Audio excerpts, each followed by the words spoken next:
Johnson. Fala pessoal, tudo bem? Sou o Rafael, estou aqui com o Cláudio, professor físico lá da USP. Estamos agora nessa segunda aula aqui, o segundo experimento de física experimental aplicada à reparação automotiva. Agora acho que é conceitos de elétricos, cargas elétricas. Explica pra gente aí, Cláudio, o que vai acontecer aqui. E eu tô com medo, tá? Só para deixar claro. mas pode ficar tranquilo. Bom, nossa primeira ramificação com respeito à energia, que é o nosso norte, né, o tema norteador, é a energia elétrica. Então, nós vamos começar com os conceitos mais fundamentais possíveis, né? O conceito de campo elétrico, né, que é o principal motivador, o que faz as cargas andarem para lá e para cá, né? O que força as cargas a andarem no fio. Então, nós vamos fazer alguns experimentos muito simples, né, que mostram o campo elétrico, que é algo invisível, assim como o campo gravitacional. A gente vai ver as manifestações, então, desse campo. Né? Entendi. Uma pergunta antes da experiência. Esse campo elétrico, eu posso estar fazendo uma pergunta idiota aqui, desculpa, tá, gente? Com o multímetro, é isso que o multímetro vê? Como que funciona? Sim, sim. Para que haja campo elétrico, é necessário que haja cargas de um lado e cargas do outro, né? De forma que haja uma diferença de potencial. Né? Tá. Então, o que o multímetro vai medir é essa diferença de potencial, são os volts, né? São quantos joules por coulomb que você pode realizar nas cargas, né? Coulomb é a unidade de carga. Tá bom. E joule nós já vimos é a unidade de trabalho, né? De energia. Então, o trabalho realizado sobre uma determinada carga, a gente chama isso de volts, né? Joules por coulomb. Então, o multímetro vai medir exatamente essa diferença de potencial, que no fundo vai me dizer qual é o campo elétrico que vai estar no fio, por exemplo. E aí, com essa visualização, eu consigo nortear para fazer o diagnóstico correto lá na hora que eu estou fazendo a reparação. Isso. Tá fora de um parâmetro que ele precisa funcionar, eu sei que ou está em curto, ou a peça está inoperante, alguma coisa assim. Exatamente, uma bateria, né? Quantos volts tem que ter a bateria e assim por diante. A gente pode também medir a corrente elétrica. A corrente elétrica, então, são as cargas andando por unidade de tempo. Tá. São os coulombs por segundo. Então, 1 coulomb de carga por segundo, a gente chama de ampere. Ampere, então, é a unidade de corrente elétrica. Entendi. Que cargas fluindo no fio. Mas para que haja corrente elétrica, como eu falei, fundamental, tem que ter um campo elétrico. Bora lá. Tá? Vamos entender isso aí. Vamos lá. Então, aqui, um experimento muito simples, né? São canudinhos de plástico, tá? E que a gente pode carregar ele de forma que haja um campo elétrico em torno dele. Mas como é que a gente carrega? Campo elétrico é aqueles que a gente vê nas gravuras na época de escola, que acho que o planeta Terra tem um campo elétrico, né? Não. Esse é um campo magnético. Então. Tá? Aí é um outro tipo de campo que nós vamos chegar lá mais para frente. Tá bom, então confundir campo elétrico com campo magnético. Isso. Tá bom. O campo elétrico... Esqueci minha pergunta. A gente confunde muito isso, tá. Né? Então, o campo elétrico, ele surge devido às cargas. Cargas positivas e negativas. Esse aí é o que posso falar que é o da pilha. E da pilha, exatamente. Quer colocar a pilha em série. Positivo e negativo. Entendi. O campo magnético é norte e sul. Tá bom. São os polos, né, do campo magnético. Bora lá. Bom, esse daqui, inicialmente, é um material neutro. Então, a maioria dos materiais tendem a um equilíbrio. Equilíbrio significa que cargas positivas iguais às cargas negativas. Por exemplo, quando que um átomo é neutro, descarregado, quer dizer que se ele tiver 18 prótons, que são as cargas positivas que estão no núcleo, ele tem que ter 18 elétrons. O número de cargas positivas e negativas tem que ser igual. Aí ele fica neutro. Fica neutro, exatamente. Tá. Agora, suponha que de alguma forma eu arranco o elétron desse átomo. O elétron negativo. Ele vai ficar como? Né? Mais próximos. Exatamente. Ele vai ficar, então, positivo. Mais positivo, exatamente. Sim. Então, a gente diz que esse átomo virou um íon positivo. Entendi. Eu arranquei um elétron. Agora, por outro lado, se eu introduzir mais um elétron nesse átomo, eu digo que ele está com mais carga negativa do que positiva. Entendi. Então, eu digo que agora é um íon que recebeu um elétron, ou seja, um íon negativo. Tá? Uma vez que eu criei esse íon, eu vou gerar um campo elétrico. Isso tem a ver com trabalho também. Tem a ver com trabalho, exatamente. Para arrancar um elétron, você precisa de trabalho. Se eu arranco, eu preciso de trabalho, e depois ele, naturalmente, ele sempre vai buscar virar neutro. Exatamente. É isso mesmo. A tendência dos corpos é adquirir um equilíbrio. Tá. Se está faltando elétron, ele vai querer buscar o elétron em algum lugar. Uhum. Né?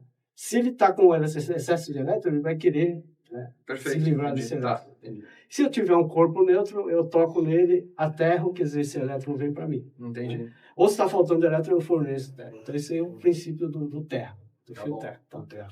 Bom, uma das maneiras de você trocar cargas, arrancar elétrons de um material e passar para o outro, é através do atrito, né? Uhum. Então, um processo que a gente faz sem água, né? O atrito entre esses dois corpos podem fazer com que elétrons de um corpo vá para o outro. Eu não sei, porque eu não estou conseguindo ver, né? Mas eu não sei se o elétron foi para o canudo ou se o canudo mandou o elétron. Mas você sabe que aconteceu uma manifestação. Exatamente. Como é que eu sei que tem essa carga, né? Através do campo elétrico. Então, vou colocar isso aqui, ó. E eu posso aproximar. Minha mão está neutra. Tá. Né? E se ele estiver carregado, ele vai querer buscar o equilíbrio. Né? Ou seja, se está faltando elétrons ali, ele vai querer buscar os elétrons da minha mão. Entendi. Então, existe um campo de forças, né, que a gente chama de campo elétrico. Por que campo de forças? Porque é um campo que exerce força sobre cargas. Entendi. Esse campo elétrico é o mesmo campo que ocorre nos fios, né? Esse campo elétrico que faz os elétrons fluírem no fio. Uhum. É o mesmo campo elétrico que faz os átomos se grudarem, gerando moléculas. Entendi. Então, você vê como é importante esse campo elétrico. Entendi.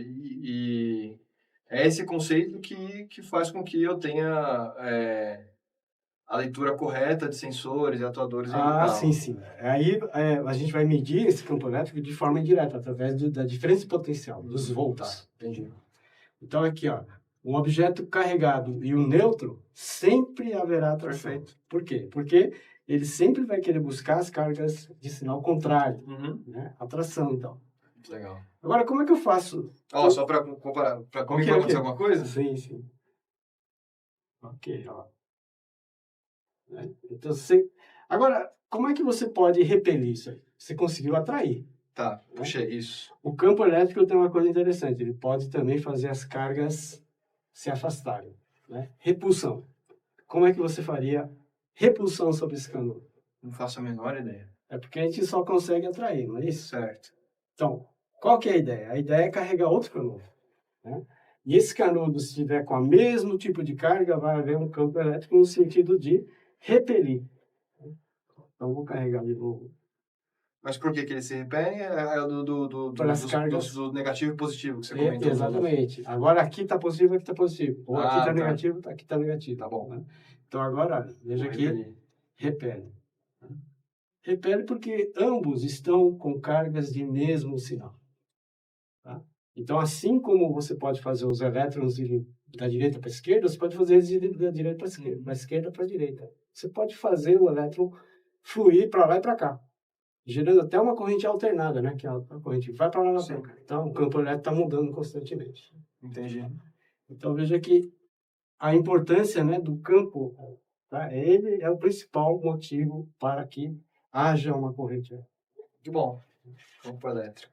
Bom, e para mostrar que, de fato, é eletricidade que nós estamos fazendo aqui, aplicando aqui, eu tenho aqui uma lampadinha de neon. Tá. Né? É uma lampadinha que tem um gás aqui dentro, gás neônio. E se você colocar um campo elétrico muito intenso, você pode transformar esse gás num condutor. O gás geralmente é um isolante. Mas se você colocar uma tensão, uma diferença potencial, uma voltagem, né, acima de 90 volts, ele vai conduzir a eletricidade. Esse acima de 90 volts é em relação ao tipo de gás. Ao tipo de gás. Entendi. Se fosse outro gás, seria outra voltagem. Exatamente. Então, você pode ver, são dois eletrodos bem pequenininhos, né? E no meio não tem nada. Certo. Então, tem um gás aí. Tem um gás. E para você ionizar o gás, quer dizer, transformar o gás no condutor, eu preciso de no mínimo 90 volts. Entendi. Tá? Então, se eu fizer isso com o canudinho e acender, significa que deu mais de 90 volts aqui. Tá? Então, pessoal, a gente vai apagar as luzes aqui rapidinho para vocês verem o neon se manifestando, exato? Exato. Bom, então aqui nós tivemos dois processos interessantes, né? Que é o processo de ionização. Ionização é quando você tem um campo elétrico tão intenso que você consegue arrancar elétrons do átomo, do gás que está ali, né? Então, quando você arranca um elétron, o elétron é carga negativa. Sujeito ao campo elétrico ali do canudinho, ele tende a ir para um sentido. né? Agora, o íon que foi formado porque ele perdeu um elétron tem carga positiva, então ele vai para o outro lado. Entendi. Então são dois portadores de carga que estão aqui no gás.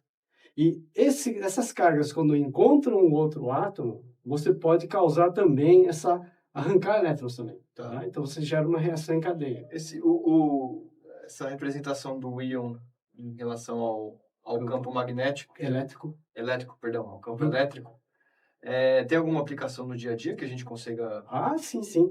Por exemplo, se você quer fazer um gás virar um condutor, né? A ionização, uma lâmpada fluorescente, por exemplo, né? Ou essa manifestação, a outra manifestação, que é a emissão de luz. Então, você pode ter duas coisas aí. Um processo de ionização, quando você arranca elétron, ou você pode ter um processo chamado de excitação. Ou seja, você não vai arrancar o elétron, mas você vai promover o elétron que está numa camada superior. Entendi. Né? Nessa colisão. E quando esse elétron volta para essa camada de origem, ele vai devolver aquela energia na forma de luz. Muito legal. Então, toda a formação de luz, por exemplo, dos LEDs, né? As lâmpadas LED, as lâmpadas fluorescentes, incandescentes, todas elas, o processo de emissão de luz é esse. O xenon do carro. Exatamente. É o mesmo processo. Xenon é gás, né? Exatamente. É um tipo de gás que você faz exatamente o que a gente fez aqui. Tanto que o xenon, quando você liga, ele está mais frio, ele é uma temperatura. Isso. Uma resistência diferente quando você uma cor de luz diferente. Aí quando esquenta ele fica outra cor. Ele liga azulado e depois vai branqueado. Acho que é quase isso é a aplicação do... a formação de luz, quer dizer, você consegue gerar luz por meio da excitação do gás e da excitação. E a temperatura altera a coloração no final também. Sim, sim. Né? Dependendo do nível de energia que você promoveu, você pode gerar fótons de cores diferentes, quer dizer, a luz, né, de comprimentos de ondas diferentes. Né?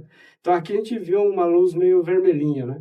É característica do neon, né? Se fosse outro tipo de gás, a gente pode ter gás xenônico. Xenon mesmo, sim, né? sim. Xenônico, né? Eu tenho aqui gás xenônio. Depois eu posso mostrar para vocês, né? Num outro experimento, formação de gás. Bom, mas deu para entender o conceito. Perfeito. E puxamos para a nossa realidade aqui do farol do carro. Né? Sim, sim. Então, todo o processo de emissão de luz é baseado nisso. Show. Excitação, excitação, né? Isso é chamado de... saltos quânticos, né? Então isso aqui é estudado na física quântica, né? Na mecânica quântica. São saltos que acontecem em determinados níveis, né? Eu tenho que ter aquela energia exata para promover aquele elétron para aquela energia. Se for a mais, se for a menos, eu não aceito. Bacana. Bom, então aqui só para mostrar outro tipo de campo, né? De manifestação do campo elétrico. Eu tenho aqui uma mini bobina de Tesla, né? Meu Deus. Então, isso aqui ele vai gerar, né, um campo elétrico bem intenso, né? Aqui. Só que de alta frequência, quer dizer, a corrente aqui é alternada. O campo elétrico não tem um formato assim, não, né? Não. Ele está assim, ó. Né? Radialmente, se fosse uma bola, ele é radial. Assim, tá bom, né? tá bom. Então, conforme a distância vai aumentando... O que eu estou fazendo é o que eu confundi, que é o magnético. O magnético é aquele formato que é... Isso, que tem dois polos, né? Isso, é o dipolo, dois polos, né? Perfeito. Esse não, esse ele é assim, né? Ele vai... Opa, desculpa, é radial. Tá, entendi. Tá? E ele decresce com o inverso do quadrado da distância, quer dizer... Meu Deus, calma. Então, a distância aumentou, por exemplo, se dobrou a distância. Tá. O campo elétrico vai ficar 4 vezes menor. Né? Quer dizer, ele cai com o quadrado... Né? Dobrei a distância, ele fica 4 vezes menor. Tá bom, se você deixou 4 vezes menor, vai ficar 16 vezes menor. Quer dizer, 2 ao quadrado, ou 4 ao quadrado. Né? Perfeito. Tá. Então, aqui nós vamos então ligar... E aqui, de novo, nós vamos ter que apagar, deixar um pouquinho mais fraco a luz, tá? Só para a gente poder visualizar a luz, né? Aqui do neon e dessa bolinha aqui de plasma. Tá? Sol, descendo a luz, já voltamos. Voltamos, luzes ok, bora lá. Vamos lá. Então, você está com uma lampadinha de neon, né? Um dos terminais você está segurando, então você vai servir de terra, tá? Eu também. Só que como a corrente é muito baixinha, né? E a frequência é muito alta, depois nós vamos falar isso sobre choque elétrico, tá bom. Você não vai sentir nada, né? Simplesmente você vai ver a luzinha se acendendo, dependendo da distância, mais forte e mais fraco. Tá. Então, vamos deixar um pouco mais afastado. Então, vou ligar. Agora, olha. Já tá pegando. Já tá pegando, né? Então, quanto mais perto chego, mais intenso vai ficar. Vou devagarzinho ali para a câmera pegar legal. Aqui já não tem um campo suficiente para ionizar o gás, né? E ele está no radial que você falou, né? Exatamente, ele está no radial. Então, por exemplo, nesse ponto Ó, aqui, aqui não pegou. aí já apagou. Nessa distância, eu posso fazer isso, ó. Tudo vai ter um campo elétrico igual, né? Entendi. Quanto mais perto, mais intenso o campo elétrico. Muito bacana. E agora vamos pegar, por exemplo, essa lampadinha de vapor de mercúrio. É uma lâmpada fluorescente, tá? Então você pode segurar por aqui. Vai servir de terra também, né? Então vamos... Veja que ele acende, né? Ele consegue ionizar o gás que está aí. Esse é um gás mercúrio. E aqui ele vai direto no gás, né? Vai direto no gás. E depois, esse gás ele vai emitir ultravioleta, que vai excitar a camada de pó fluorescente. Entendi. Né? Então, a camada de pó, ele pega o ultravioleta e transforma em visível, que é o ultravioleta. Muito bom. E aqui é uma bola de plasma. Né? Aqui tem um gás rarefeito, pode ser neônio, argônio, né? Algum gás nobre. Uhum. E aqui você pode segurar, por exemplo, por aqui. Aqui você vai servir de terra. Tá bom. Aqui. Né? E vamos agora aproximar. Né? Pode aproximar mais. Ó. Uau! Então, dá para ver o gás sendo ionizado dentro do... E aí, cada manifestação dessa é em relação ao tipo de gás diferente. Exatamente. Então... Você pode ver um mais vermelho ali, é característico maravilhoso. do neônio. Né? Ó, que lindo. E aí, O mais você branco perde. seria o criptônio, né? Quer dizer, tem gases aí nobres. E aqui eu vou perdendo gás. Não, Ou ele não. fica aqui Ele pra está cima? confinado. Tá, entendi. Só se quebrar, né? E entrar ar, ele inclusive está a baixa pressão. Né? Entendi. Então o gás ali está rarefeito. Muito legal, gente. Bom, então aqui foi a segunda aula, que foi a respeito de campo elétrico. Até a próxima, gente. MTL Thomson.